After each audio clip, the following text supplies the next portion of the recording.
Hello, welcome back to my channel, and I'm very happy that I have been able to make another video and be with you. So, first of all, I would like to thank you for your participation and your beautiful comments that you sent to my social media accounts and your nice messages full of energy. And in fact, I am so inspired when I see your beautiful messages in my social media accounts. And also, I'm so thankful that you subscribe to my YouTube channel and you connect with your friends and network and colleagues and contacts and let them know that they subscribe to my channel. So thank you very much for that. And I'm so grateful for all your encouragement and motivation and dedication to help me out by subscribing to my YouTube channel and leaving me beautiful comments and watching my videos. And this makes me so happy because these videos are made for you. These videos that I post are for you, are for those who have everything and they think that they do not have anything. So today we a lot of people ask me that why my last name is Omeed, and what does Omeed means? It's a question that I'm often asked, and also like what is the incentive behind this concept or this term? Uh, uh, I would like to talk about that a little bit, and because it's also one of my favorite topics. It's also one of my favorite terms and words, and I want to talk about that. So, as you know, if you have listened to my previous videos, or if you have heard me speaking at the event, or if you speak with me over the phone or face to face, or if you are my colleagues and if you are my contacts, or in any way that if you have seen me somewhere, you might have heard that I spoke about hope, and you have been aware of that I am a visually impaired person. I am a blind person. I'm fully blind. And why I am blind and what happened, as you know, I lost my eyesight in the war in Afghanistan, in Kabul, in the internal war 1992, when I was just 7 years old. And as you know, when somebody becomes a disabled in a place like a society like Afghanistan or Pakistan, which I later moved there, they're considered second-class citizen. People do not pay attention to their interest, to their abilities, to their future. They see only the disability of that individual. They do not see what other abilities this individual has. As soon as they meet or hear about that specific individual, the first thing comes to mind is their disability, unfortunately. So obviously I was in that category as well. A young boy lost his eyesight and now seen as person that needs help, and or he cannot do anything because he is simply blind. That is the perspective. That is the view or views of the society, Afghan society or Pakistani society, or some cultures or some societies, not only a couple of countries, but a lot of cultures, unfortunately. Many cultures believe that people with disabilities cannot do a lot of things like other people in society. It is only their disabilities are only seen, and they judge people with disabilities on the basis of their disabilities. So when this happened to me in Afghanistan, and when I was at the age of 7, I knew that this is something that I have to now I have to do something about it. And I was not in that mental capacity that I am now, but I still was able to strategize just as a child that what I should do next, where I'm going now, and who is with me, who likes me, who doesn't like me, who listens to me, who doesn't listen to me. I could tell these things.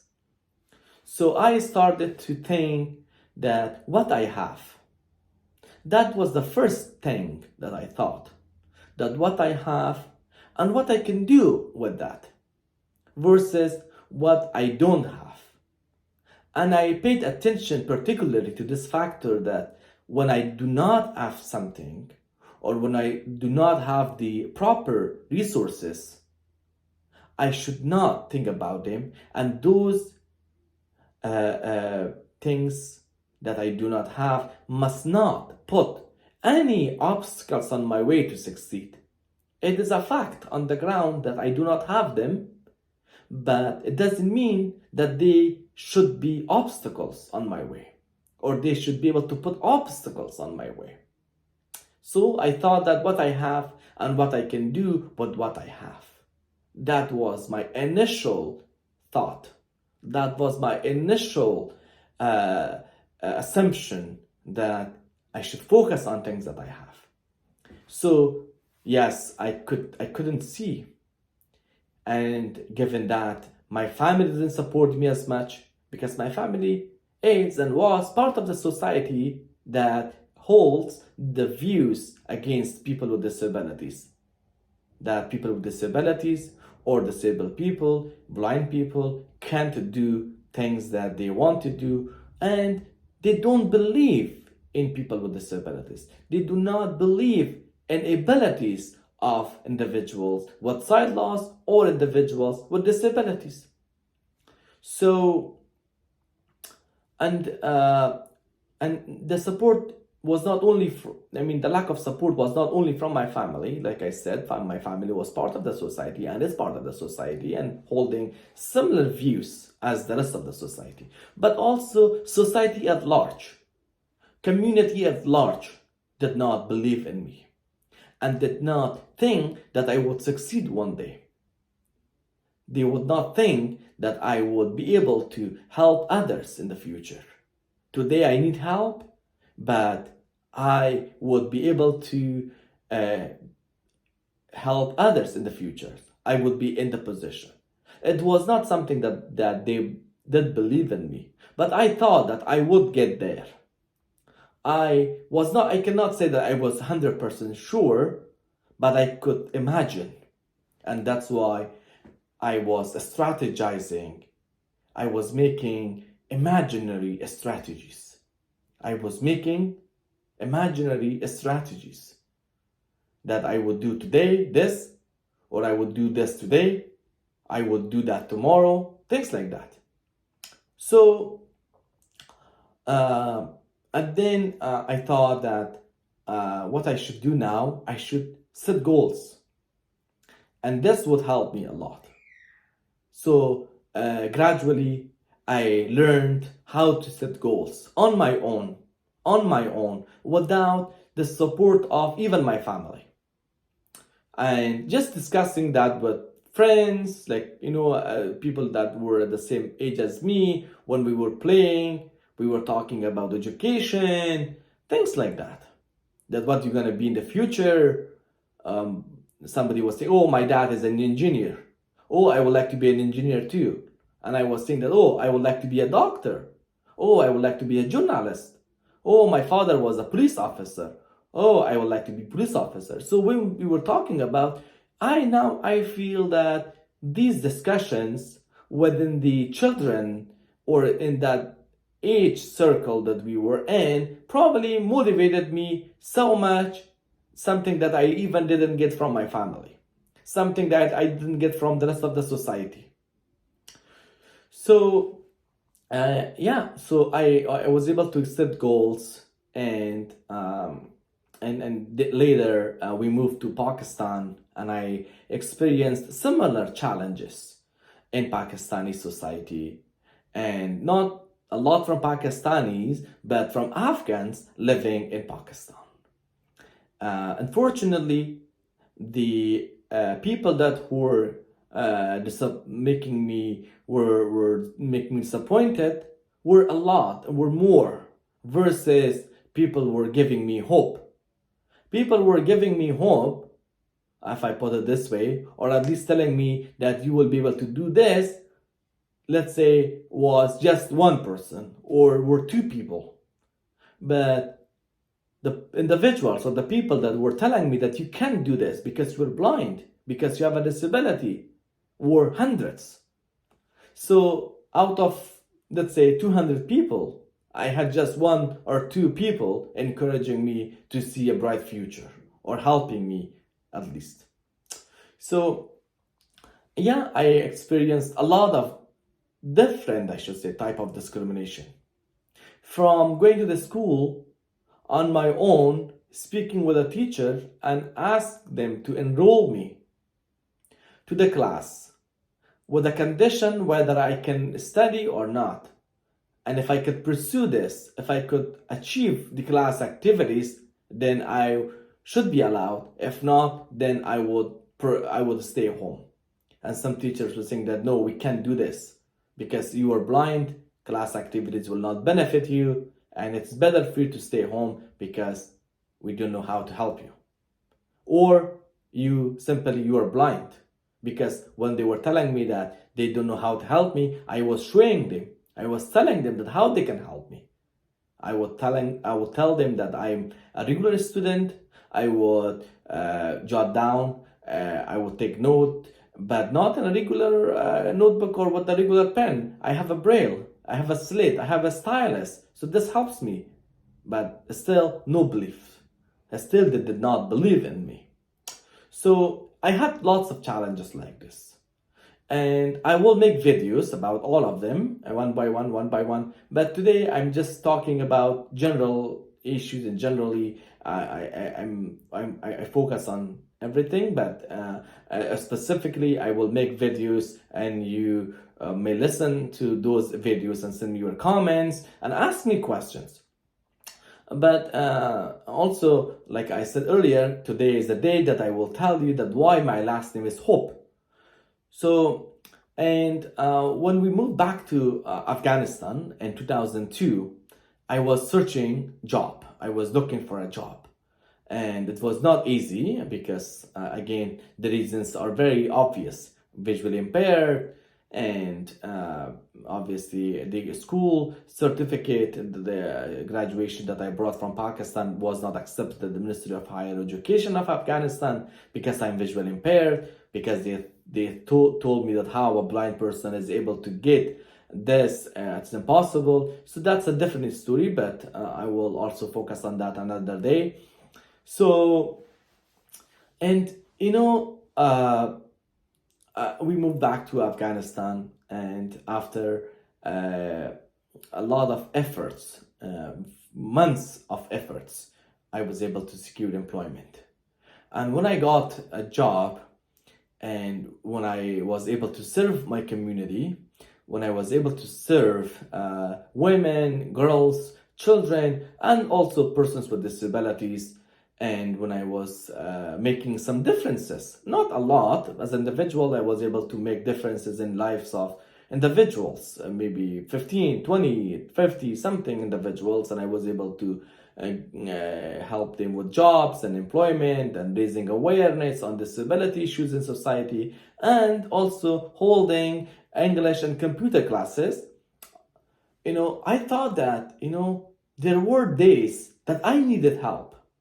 There were days that I needed to be helped. And there were days that I needed to be listened. that there were days that I need some attention from society. There were days that I needed to be given the chance to do well and to study and to be a regular student. But that didn't happen. And today, I am in a position to help. I am in a position to pay attention, and my intention can be crucial in somebody's life.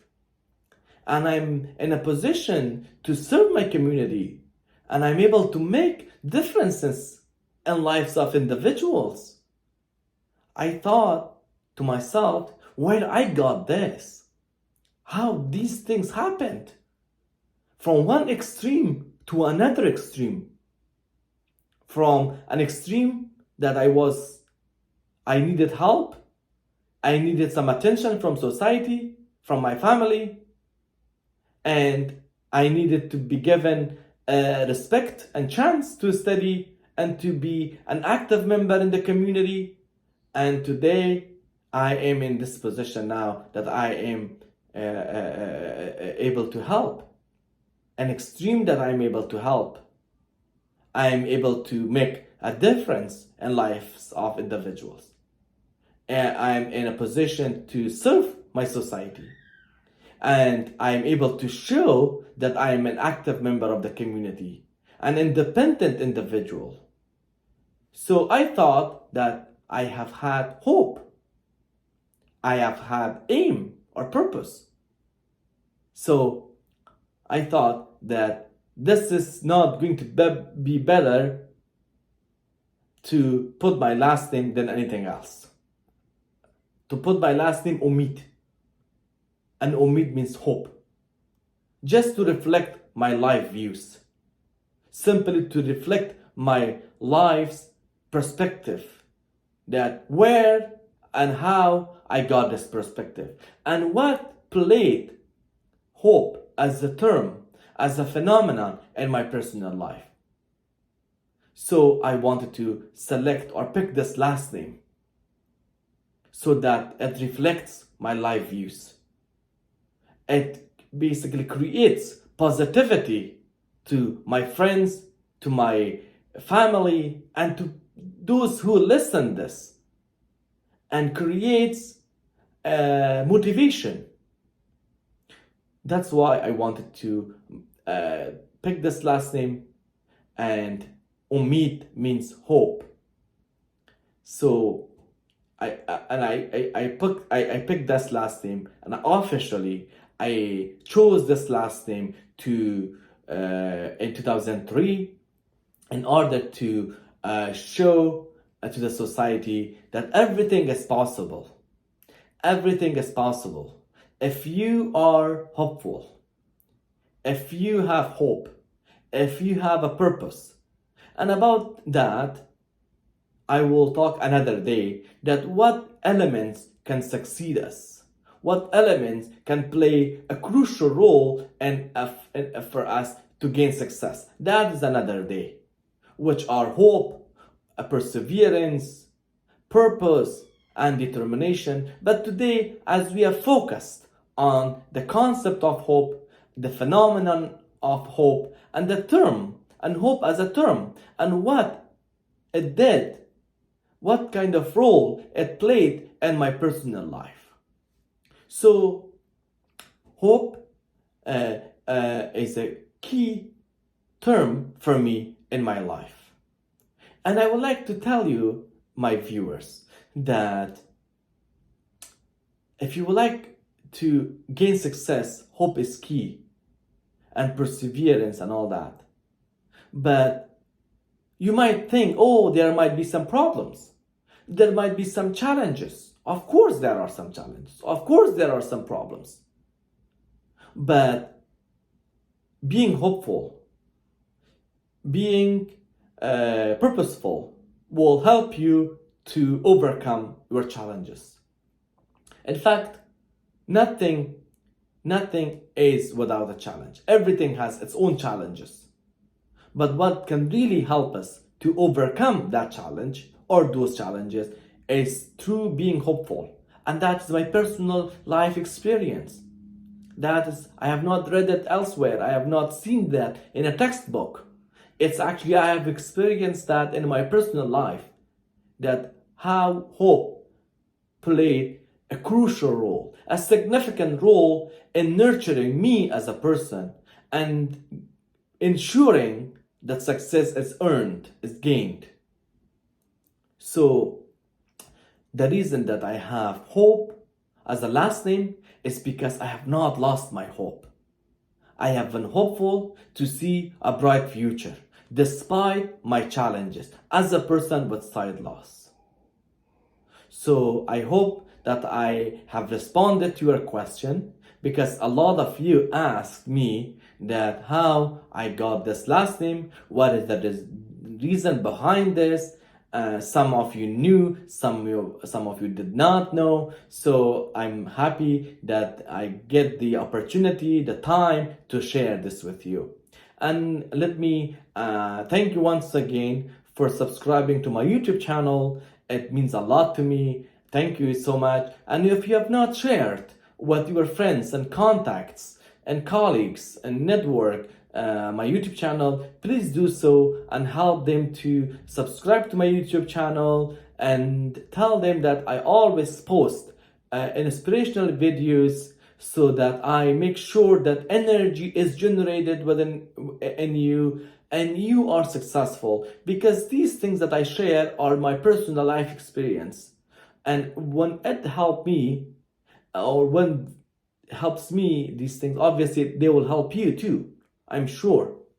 And I want you to listen to these videos and send me comments and subscribe to my channel, and that we will be in touch. And if you have any questions, obviously you can send me messages, and I happily see that, and I happily adjust my style accordingly. So thank you, my viewers, and again for all your support, for all your dedication to help me out. Speech on. Thank you. 22 minutes. Stop recording video.